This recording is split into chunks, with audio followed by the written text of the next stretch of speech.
Hello everyone, welcome to botany class. आज के इस वीडियो लेक्चर में हम पढ़ेंगे सेल डिवीजन, माइटोसिस। ये बीएससी पार्ट सेकंड के पेपर थर्ड का टॉपिक है। माइटोसिस के बारे में पढ़ने से पहले हम देखते हैं एमाइटोसिस क्या होता है। एमाइटोसिस जो है वो सेल डिवीजन ही होता है और ऐसे ऑर्गेनिजम्स में जो एक कोशिकीय होते हैं, जैसे कि बैक्टीरिया है, प्रोटोजोन्स हैं, इनमें ये एसेक्सुअल रिप्रोडक्शन का एक तरीका है। इसके अलावा कुछ वर्टिब्रेट्स में मल्टीप्लिकेशन और ग्रोथ का भी ये तरीका है। एमाइटोसिस में सबसे पहले न्यूक्लियस की स्प्लिटिंग होती है और उसके बाद में साइटोप्लाज्मिक कॉन्स्ट्रिक्शन जो है वो सेल में बनता है। एमाइटोसिस के दौरान सबसे पहले न्यूक्लियस का साइज बढ़ता है और इसके बाद में ये डम्बेल शेप्ड हो जाता है। जो डिप्रेशन और कॉन्स्ट्रिक्शन है इसमें न्यूक्लियस में, वो साइज़ में बढ़ता है और इसके बाद में न्यूक्लियस जो है वो आगे चलकर दो न्यूक्लियाई में डिवाइड हो जाता है। न्यूक्लियस के डिवीजन के बाद जो साइटोप्लाज्म का कॉन्स्ट्रिक्शन है सेल में, उसके थ्रू एक सेल जो है वो दो बराबर या अप्रोक्सीमेटली सिमिलर सेल्स में डिवाइड हो जाती है।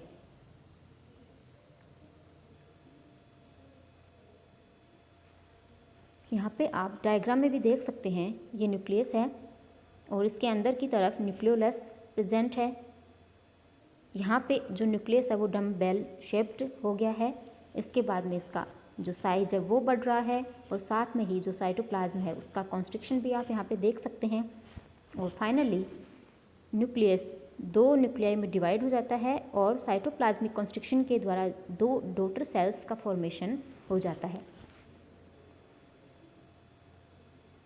सेल डिवीजन में जो हेरिडिटरी मटेरियल होता है वो एक सेल से आगे दूसरी सेल्स में ट्रांसफ़र होता है और एक जनरेशन से दूसरे जनरेशन में जो जेनेटिक ट्रेट्स जाते हैं वो बेसिकली मियोसिस के द्वारा ही जाते हैं। Cell division, growth and reproduction जो है, इसमें डिफरेंट फेजेस इन्वॉल्व होती हैं, जैसे इंटरफेज है, माइटोसिस है, साइटोकाइनेसिस है एंड मियोसिस।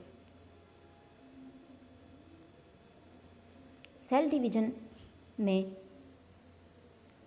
डीएनए में या डीएनए की क्रोमोसोमल पैकिंग जो है वो जेनेटिक मटेरियल के एफिशिएंट डिस्ट्रीब्यूशन में हेल्प करती है। किसी भी ऑर्गेनिज्म की लाइफ साइकिल में दो इम्पॉर्टेंट फेजेस इन्वॉल्व होती हैं, वो हैं mitosis and meiosis. Cell division में एक सेल से दो सेल बनती हैं किसी भी ऑर्गेनिज्म की लाइफ साइकिल में। हालांकि कहा जाए तो माइटोसिस में तो एक सेल से आगे चल के दो सेल्स, डॉटर सेल्स बनती हैं, बल्कि दो बनती हैं, बल्कि मियोसिस में जो है वो चार सेल्स का फॉर्मेशन होता है। यहाँ पे हम डिटेल में पढ़ेंगे माइटोसिस के बारे में। माइटोसिस में न्यूक्लियर डिवीजन प्लस साइटोकाइनेसिस दोनों इन्वॉल्व होते हैं और इसमें जो डॉटर सेल्स बनती हैं वो आइडेंटिकल होती हैं पेरेंट्स की और इसमें डिफरेंट फेजेस इन्वॉल्व होती हैं। पहली है प्रोफेज, सेकंड है मेटाफेज, थर्ड है एनाफेज, नेक्स्ट है टीलोफेज। सबसे पहले हम पढ़ते हैं इंटरफेज। हालांकि इससे पहले वाले वीडियो में हमने सेल साइकिल के बारे में डिटेल से चर्चा की थी। यहाँ पे भी हम ब्रीफली इंटरफेज के बारे में देख लेते हैं। इंटरफेज में बेसिकली जो सेल ग्रोथ है वो कंप्लीट होती है। इसमें G1, S and G2 phases involve होती हैं। यहाँ पे डायग्राम में भी आप देख सकते हैं, ये G1 फेज है, इसमें ग्रोथ होती है। दूसरी है S फेज। S यानी सिंथेसिस वर्ड से ये लिया गया है। किसका सिंथेसिस होता है यहाँ पे? डीएनए का। डीएनए रेप्लिकेशन होता है। देन है G2। यहाँ पे डीएनए सुपर कोइलिंग, कंडेंस और मशीनरी और माइटोसिस जो है वो असेंबल होती है। इसके बाद में आती है माइटोसिस।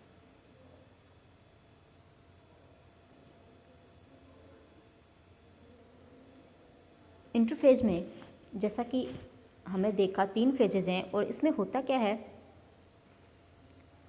बेसिकली ये ग्रोथ फेज होती है और इसमें जो क्रोमोसोम्स होते हैं वो क्लियरली विजिबल होते नहीं हैं, एक क्लम्प की फॉर्म में रहते हैं। और इनमें क्रोमोसोम में इसमें क्या होता है, क्रोमोसोम में पेयर ऑफ सेंट्रियोल प्रेजेंट होता है। नेक्स्ट है प्रोफेज। प्रोफेज में यहाँ पे जो क्रोमेटिन होता है न्यूक्लियस में वो कंडेंस होना शुरू हो जाता है और लाइट माइक्रोस्कोप से इसको देखा जा सकता है। प्रोफेज में न्यूक्लियोलस जो है वो डिसअपियर हो जाता है और जो सेंट्रियोल्स हैं वो अपोजिट पोल्स की तरफ मूव करना शुरू कर देते हैं और जो सेंट्रोमियर है वहाँ से फाइबर एक्सटेंड होना शुरू हो जाते हैं। कुछ फाइबर जो है वो क्रॉस करते हैं सेल को माइटोटिक स्पिंडल बनाने के लिए। नेक्स्ट है प्रोमेटाफेज। यहाँ पे न्यूक्लियर मेम्ब्रेन जो है वो डिसॉल्व हो जाती है और न्यूक्लियर मेम्ब्रेन का डिसॉल्व होना ही प्रोमेटाफेज की शुरुआत को दर्शाता है। यहाँ पे प्रोमेटाफेज में कुछ प्रोटीन्स हैं वो अटैच होती हैं सेंट्रोमियर पे काइनेटोकोर बनाने के लिए। ये जो काइनेटोकोर है इस पे माइक्रोट्यूब्यूल्स जो है वो अटैच होती हैं और क्रोमोसोम मूव यहाँ से होते हैं। नेक्स्ट है मेटाफेज। स्पिंडल फाइबर्स जो होती हैं वो लाइन करते हैं, अलाइन करते हैं क्रोमोसोम्स को सेल न्यूक्लियस के मिडल में और जैसा कि कहा जाता है इसको मेटाफेज प्लेट। मेटाफेज प्लेट बनती है मेटाफेज में और उस पर क्रोमोसोम जो है वो बीच में अलाइन होना शुरू हो जाते हैं।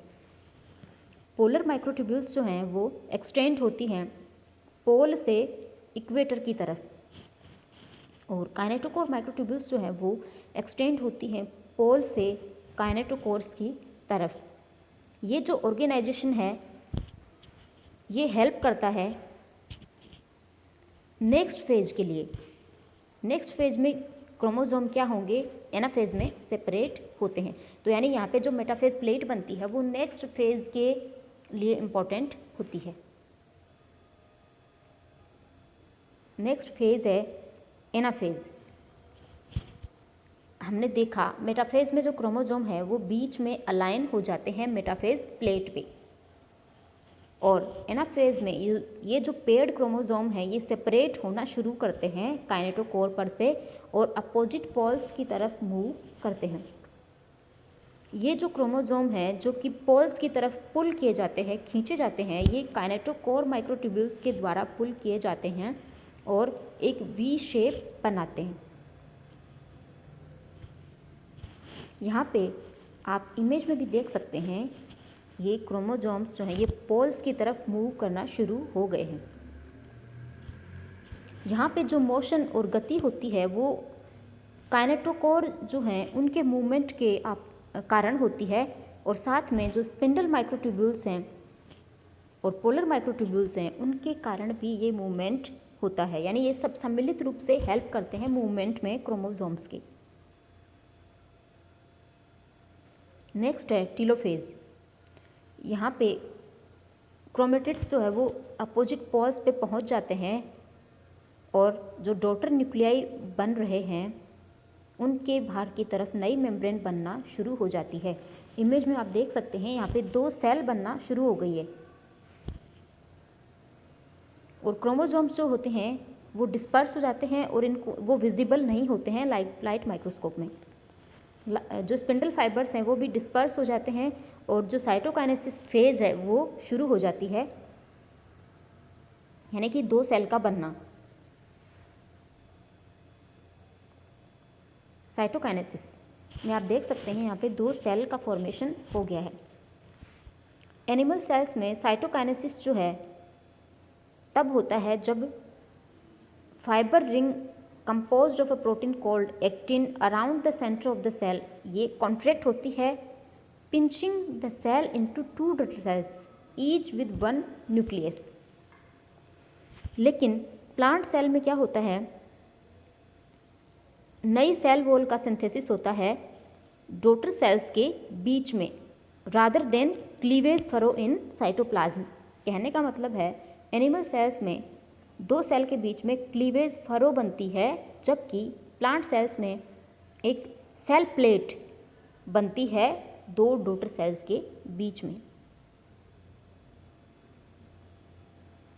यहाँ पे इमेज में आप कंपेरेटिवली देख सकते हैं एनिमल्स एंड प्लांट सेल में ये वही फेजेज हैं जिनके बारे में हम पहले पढ़ के आए हैं। इंटरफेज है, यहाँ पे आप देख सकते हैं क्रोमोसोम या क्रोमेटिन जो है वो इस तरीके से न्यूक्लियस में पड़ा रहता है।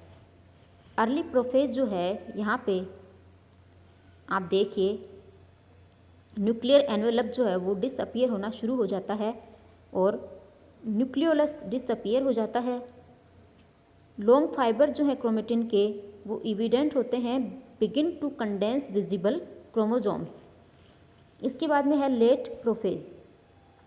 यहाँ पे क्रोमोसोम जो है वो लगातार छोटे होते रहते हैं और मोटे होते रहते हैं और स्पिंडल का निर्माण होता है सेंट्रियोल्स के बीच में।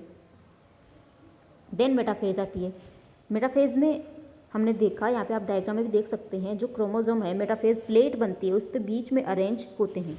देन आती है एनाफेज। एनाफेज में ये जो पेयर्ड क्रोमोसोम है ये ध्रुवों की तरफ जाना शुरू कर देते हैं। टीलोफेज में दो सेल्स का बनना शुरू हो जाता है और ये फिर से आ गई इंटरफेज। इंटरफेज में फिर से जो क्रोमोसोम है वो एक बिखरी हुई फॉर्म में आ जाते हैं, डीकंडेंस्ड फॉर्म में।